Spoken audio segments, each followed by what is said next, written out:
Hey guys, nice to see you back. Today what we are going to discuss is some important points about the hypophysis, or we also call it as which gland? That is the pituitary gland. So more importantly, what I will talk about today is about the hypothalamo-hypophyseal axis.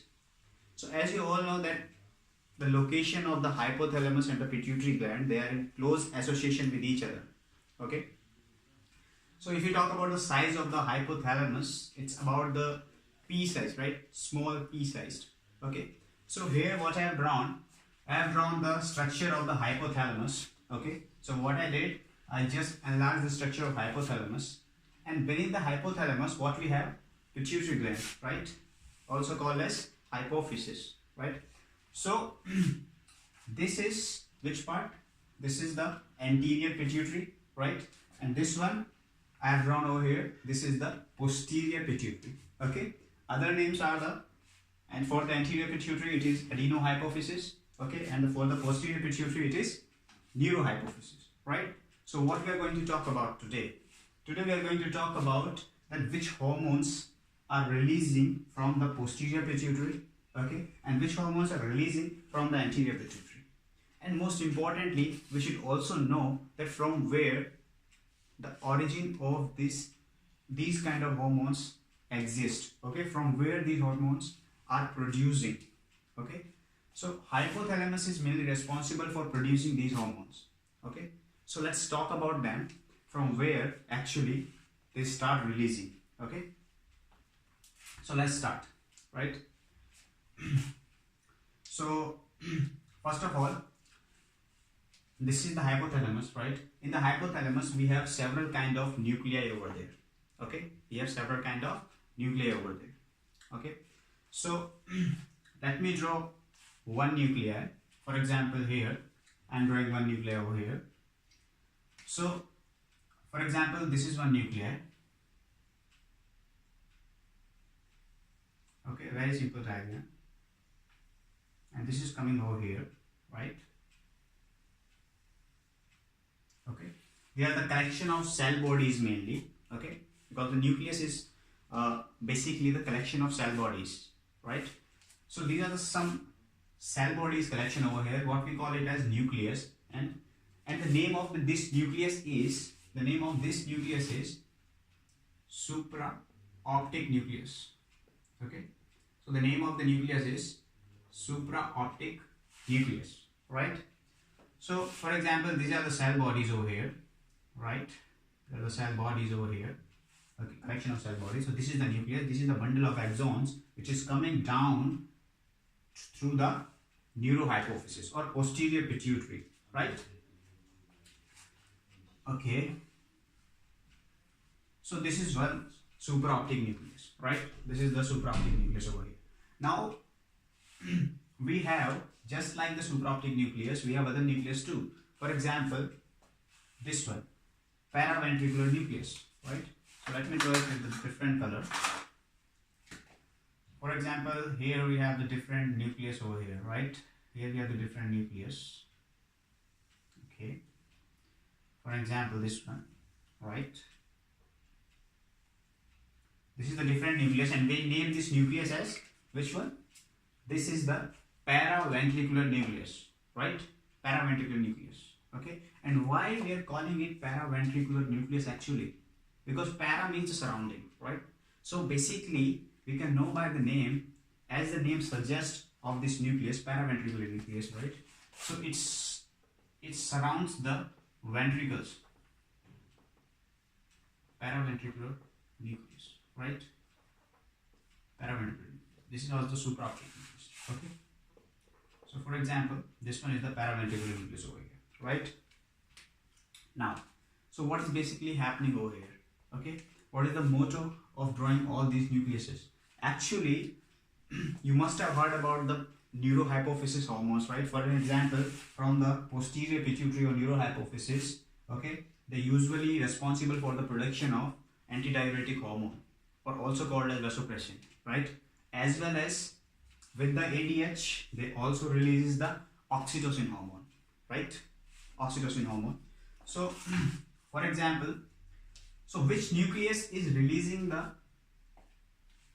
which hormone, right? For example, if you talk about the vasopressin, okay? So vasopressin, which hormone is releasing from the supraoptic nucleus? Vasopressin actually, right? So vasopressin is releasing from the supraoptic nucleus. So here, for example, okay, here is the hormone, and we call it as, we name this hormone as vasopressin, okay? Or we also call it as ADH, right? Antidiuretic hormone. Later on, we can talk about the functions of this hormone, right? So vasopressin, right? Now, here is the paraventricular nucleus over here, right? From the paraventricular nucleus, which hormone is coming? Actually, the oxytocin is coming from the paraventricular nucleus, right? So here we have the paraventricular nucleus, and here I am drawing the, for example, it releases the hormones oxytocin, right? So here is the oxytocin. Okay. So sometimes they ask you about these things, that which nucleus is actually releasing which hormone, right? So vasopressin is releasing from which hormone, for which nucleus, for an example, right? So vasopressin is releasing from the supraoptic nucleus, right? So there are various kind of mnemonics, right? You can make your own mnemonics to remember all such things, because it can help you, can easily help you in your exams, basically. So what I did is to make the things simpler. So I just make a one mnemonic, right? You can make your own. So what I did, supraoptic nucleus is releasing which one? Vasopressin, right? So just I made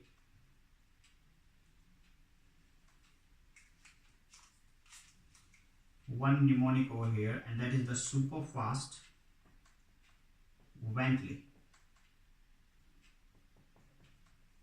Super fast ventle. I'm not sure about the spelling over here, okay, but just suppose ventle is the car, okay, super fast ventle, right? So by these things can really help you to remember from which nucleus which hormone is coming, right? From the paraventricular nucleus, we know the oxytocin is coming, so for that we can remember that right over here. So we can remember about the from the post office, for an example, right? So just remember from the post office. Okay, paraventricular nucleus is releasing the oxytocin, right? Perfect. So now we know about the neurohypophysis hormones, right? From where they are coming? Supraoptic nucleus is releasing the antidiuretic hormone or vasopressin, right?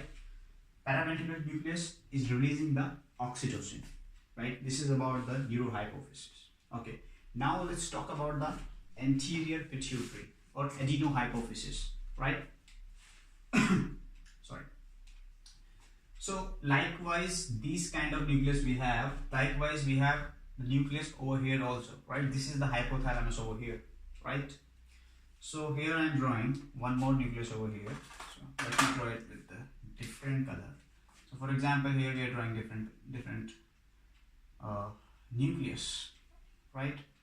So over here again, okay, for example, these things, right? So this one was the paraventricular nucleus, right? This was the supraoptic nucleus, and this is the preoptic nucleus, right? So this one is the preoptic nucleus, right? Okay. So this is one nucleus, right? Okay. Let me tell you one thing over here. For example, this thing, the combination of these things, okay, over here, the combination of such things over here, right? This one. Okay, this kind of cylindrical things, actually these nucleus, there are bundle of fibers over there, right? I have just drawn two over here for the simplicity, right? Just for the sake of understanding, but there are bundle of fibers coming over there, right? From the hypothalamus into the neurohypophysis, right? Likewise, the things are happening over here, right? So these kind of bundle, which the fiber, this kind of fibers, the fibers from the supraoptic nucleus and the paraventricular nucleus, the bundle of axons basically, they are making the bundle, right? So for example, this is the bundle, and this bundle we call it as hypothalamic hypophyseal tract. Okay, simple. Hypothalamic hypophyseal, okay, hypophyseal tract. Okay, why is it so? Very simple, because the fibers, the bundle of axons are coming from the hypothalamus into the hypophysis, right? This is the neurohypophysis over here. So hypothalamo-hypophysis tract, right? Okay. So over here, sorry. So this was the preoptic nucleus, right? Let's draw another one. We have another nucleus over there. For example, this one. Okay. So you draw like this. For example, this one is also coming over here. Okay. Right. Okay. So this one is also one nucleus over here. Okay. And what the name of this was the preoptic nucleus, right? And this is the arcuate nucleus. Okay. Which one? This one is the arcuate nucleus, right? So let me talk about these nucleus. Okay. What they are releasing over there, what they are doing over there. Okay. So let me tell you. As we know, adenohypophysis is responsible for releasing too many hormones as compared to the neurohypophysis, right? Neurohypophysis is mainly releasing the two kind of hormones. We have already talked about this, vasopressin and oxytocin, right? The functions we will talk later after the discussion of the anterior pituitary hormones, right? So preoptic nucleus, what they're releasing, okay? So what they're releasing basically, for example, this one, okay? First of all, you can say they are releasing the thyroid releasing hormone, right? Thyroid releasing hormone, right? And further, what they can release, okay? So let me tell you over here. This was the paraventricular nucleus coming over here. These kind of bundle of axons are coming near to these anterior pituitary portion also, right? So let me extend over here also, right? So for example, I'm drawing one more paraventricular nucleus over here, right? This is the paraventricular nucleus, right? So it's coming down, okay? It's coming down and it's coming over here, right? Okay, so actually, let me rectify myself. Thyroid releasing hormone is not releasing from this preoptic nucleus. Thyroid releasing hormone is coming from the paraventricular. Okay, thyroid releasing hormone is coming from the paraventricular nucleus, right? One more hormone is coming, that is the corticotropin releasing hormone. Okay, so more basically the two hormones are releasing from the paraventricular nucleus. Okay, remember from the paraventricular nucleus oxytocin was also released, but that was into the neurohypophysis. Now I am talking about the adenohypophysis, right? So in the adenohypophysis, thyroid releasing hormone and the corticotropin releasing hormone is releasing into the adenohypophysis, right? From the paraventricular nucleus, remember. Okay, from the preoptic nucleus, for an example, right? Gonadotropin releasing hormone is releasing, right? So preoptic nucleus is forming the gonadotropin releasing hormone over there and releasing into the adenohypophysis, right? Now, you can say between the hypothalamus and the pituitary gland, adenohypophysis, right? Now, likewise, we had over here the hypothalamic hypophyseal tract, right? Remember, we have the hypothalamic hypophyseal tract, right? This one, which is coming from the hypothalamus to the neurohypophysis, right? And we call it as hypothalamic hypophyseal tract, right?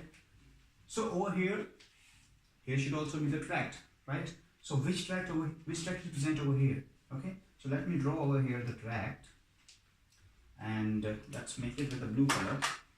Okay. So for an example, okay, just for the understanding purpose, very simple diagram over here. Okay, I'm drawing. Okay, so this is the tract, more basically, right? Very simple diagram over here, just for the sake of understanding. Okay, so this is the tract over here. Okay, actually it is coming from the hypothalamus. Okay, because I don't have the space, I don't have much space. Okay, let's extend it. Let's extend it upwards. Let's extend it upwards. Okay. So for an example, right,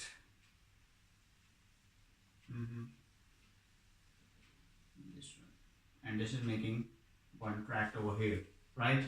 Actually, what is happening? This nucleus is going into this tract. This bundle of axon is coming into this tract, right? So this bundle of axon is coming into this tract over here, from the arcade nucleus, from the preoptic, from the paraventricular, right? So what they are doing over there? As I said, that this one paraventricular nucleus is releasing thyroid releasing hormone and the corticotropin releasing hormone. Likewise, preoptic nucleus is releasing the gonadotropin releasing hormone, right? Let me talk about this one, arcuate nucleus. Okay, what this is releasing? These are releasing growth hormone releasing hormone, right? Growth hormone releasing hormone, as well as what they're releasing, prolactin inhibiting hormone. Prolactin inhibiting hormone. More commonly, we are calling it as dopamine, right? We are calling it as dopamine. Okay, so these are the hormones releasing from the arcuate nucleus. Okay, they are just coming over here and they are releasing, right? So let me draw over here. For example, these kind of things are coming into this, right? This tract, and basically, what is the name of this tract? By the way, what is the name of this tract? So this tract, let me write over here. So this tract, the name is hypothalamic portal tract. Okay, from the hypothalamus, it's coming over there into the adenohypophysis, right? So this is the hypothalamic portal tract, okay, or you can say hypothalamic portal system over here, right? Okay, now, so I said growth hormone releasing hormone, prolactin inhibiting hormone, which is also called as dopamine more commonly. Okay, they are coming over here, then the gonadotropin releasing hormone from here, then these thyroid releasing hormone, corticotropin releasing hormone coming over here. Okay, and they are releasing over here. Okay, so for an example, this thyroid releasing hormone is coming over here and it is releasing over here, right? So here is the thyroid releasing hormone, right? And it is stimulating something actually, right? For an example, let's take a case. Our body wants the thyroid gland to activate, right? Our body needs the thyroid hormone. For an example, T3, T4, right? Or thyrocalcitonin, right? These are the hormones of the thyroid gland. Okay, so our body wants to make these hormones, right, very quickly at any kind of situation, right? So what is happening? This portal system is releasing, okay, these nucleus are making up these kind of hormones and they're releasing over here, right, in the adenohypophysis, right? That's why we are saying that thyroid releasing hormone, they're releasing the thyroid hormone over there, right? So now we have the specific kind of cells present over here. Okay, for an example, over here we have the cell, this one, right? Okay, and which one is this? This one we call it as thyrotrop, or we also call it as thyrotropic cell, right? And what will it do? It will simply, okay, so here let me tell you that thyroid releasing hormone is stimulating the thyrotrop to release more and more thyroid hormones, right? So what it will release? Thyroid stimulating hormone, right? Is it difficult? Okay, so thyroid releasing hormone is stimulating the thyrotrop to release more and more thyroid stimulating hormone, right? So now likewise here we have the corticotropin releasing hormone, right? So here we have the corticotropin releasing hormone, and what it is stimulating over here, it is stimulating the one more cell over here, and that cell we call it as, for example, this one is the cell and that cell we call it as corticotrop or corticotropic cell, corticotrop, right? So corticotrop, so what will it do now? As there is the corticotropin releasing hormone over there, so it will release first of all pre-opiomelanocortin, right? There is the pre-opiomelanocortin, right? POMC, okay? Then pre-opiomelanocortin will release two kind of hormone, alpha melanocyte stimulating hormone, right? A melanin responsible for the imparting the color to our skin, for example, right? Alpha melanostimulating hormone, and one more, that is the ACTH, right? Adrenocorticotropic hormone, right? Very well known. Okay, so this is the thing for the corticotrop, right? Moving further, let's talk about the, okay, first let's talk about these hormones over here. For example, the growth hormone releasing hormone, right? So growth hormone releasing hormone is coming over here for an example, right? And over here it's coming, right? So this is the growth hormone releasing hormone, right? And this is stimulating something. Of course, what will it stimulate? There are the cells over here, right? Likewise, the corticotrop, thalatrop, we have the cells over here, right? In the adenohypophysis. So let's say they are the somatotrophs. Somatotrop, right? Somatotropic cell. Somatotrop or somatotropic cell, right? So growth hormone releasing hormone are stimulating somatotrop to release which hormone? Of course, growth hormone, right? Growth hormone. So they are releasing over here growth hormone, right? Likewise, we have another one, for example, this one, prolactin inhibiting hormone, right? But there is one trick. Look, prolactin inhibiting hormone is coming over here, also called as dopamine, right? And it is releasing over here, let's say. Okay, so here I am writing the prolactin inhibiting hormone, right? But remember, as the prolactin inhibiting hormone is coming over here, okay, is coming over here. Let me tell you that the cell for this one is lactotrop or lactotropic cell, right? Lactotrop. So as there will be more and more production of prolactin inhibiting hormone, as you can see, this is the inhibiting hormone, right? Inhibiting hormone of prolactin. As the prolactin inhibiting hormone will go up, right? As the prolactin inhibiting level will go up or will rise, these lactotrop will release less and less amount of prolactin. Okay, what it is releasing actually? This is releasing the prolactin over here, right? Prolactin. Okay, so remember, if the prolactin inhibiting hormone levels are going up, prolactin level will go down. Okay, as the prolactin inhibiting level will go down, of course, lactotrop will release more and more prolactin, right? So just remember, prolactin inhibiting hormone is mainly not stimulating, it is mainly inhibiting the release of the prolactin, right? As there will be low prolactin inhibiting hormone, there will be the more and more release of the prolactin. Okay, and let me tell you over here what is the function of the prolactin. Prolactin actually stimulates the production of milk in the mammary gland, right? In the breast of the females. Okay, come back. So it was the prolactin inhibiting hormone, commonly called as dopamine, right? Dopamine. Now, last one is the growth hormone releasing hormone, right? It is coming, it is also coming over here, right? Releasing over here. So it is the gonadotropin releasing hormone, right? And what it is stimulating, right? It is also stimulating something. So these are the cells which we also call as gonadotrops or gonadotropic cells, right? So gonadotrops, okay? As you all know, gonadotrops are releasing which kind of hormones? LH, your luteinizing hormone, FSH, follicle stimulating hormone, right? So luteinizing hormone, follicle stimulating hormone, mainly helpful in the menstrual cycle, right? We'll talk about that thing in some other video, right? When we'll talk about male or female reproductive, more basically, right? So gonadotrop, what they will release? Gonadotrop will release LH and FSH, okay? Follicle stimulating hormone, right?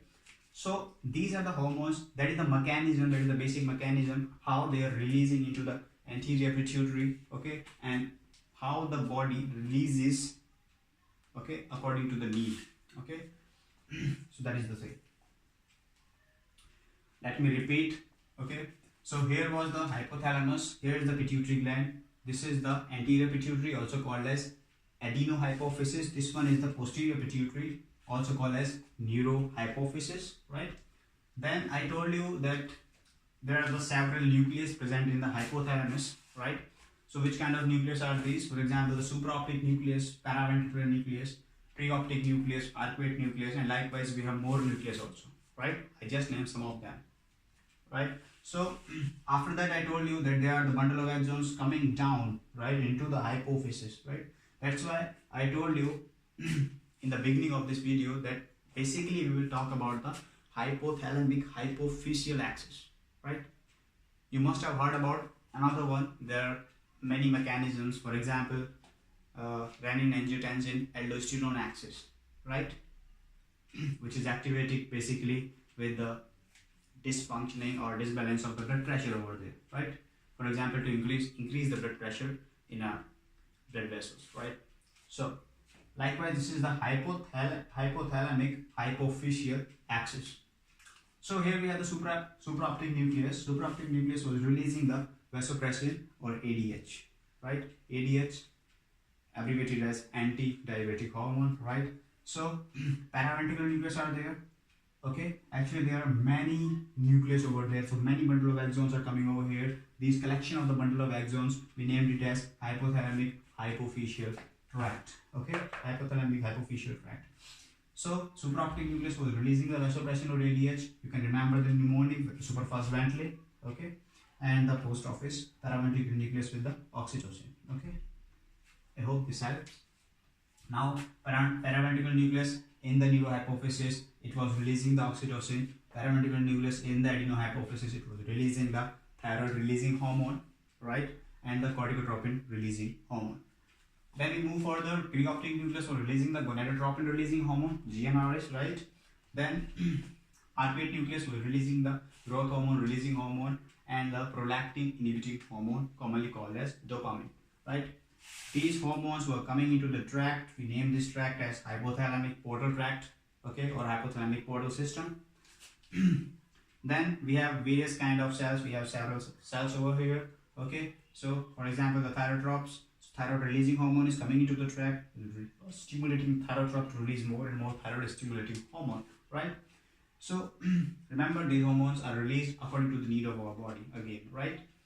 Then we have the corticotropin releasing hormone also going to stimulate the corticotropes, and corticotropes release which one? Preopiomelanocortin, POMC, and that will further release the alpha melanocyte stimulating hormone, that is alpha MSH, and the adenocorticotropic hormone, ACTH, right? Then GHRH will likewise stimulate the somatotrope and will release the growth hormone. Prolactin inhibiting hormone, there is some trick, as it is the inhibiting, right? Prolactin inhibiting hormone, so it will inhibit the lactotrope. It will inhibit the lactotrope and will release the prolactin according to that, okay? So for an example, prolactin inhibiting hormone is rising, so prolactin levels will go down, right? Then there was the gonadotropin releasing hormone, GnRH, coming from the preoptic nucleus, right, was stimulating the gonadotropes, releasing the luteinizing hormone and the follicle stimulating hormone, right? So let's briefly talk about the functions of these hormones. Vasopressin or ADH, okay. The name of this hormone is vasopressin because it acts on the blood vessels, okay. It acts on the blood vessels. And antidiuretic hormone because more basically vasopressin is actually helpful in constricting the blood vessels and increasing the blood volume, increasing the blood pressure, right? Antidiuretic hormone, as you know, antidiuretic hormone actually works on the last part of the nephron, that is the collecting duct, okay. So in case of more and more dehydration, for an example, okay, let's say that you are in a desert, at that place your body is not taking proper amount of water, right? Your body is dehydrating at that time. So at that time, osmoreceptor, okay, there is the osmoreceptor present in our hypothalamus, which will stimulate the supraoptic nucleus to release the antidiuretic hormone. Antidiuretic hormone will act on your collecting duct over there, right?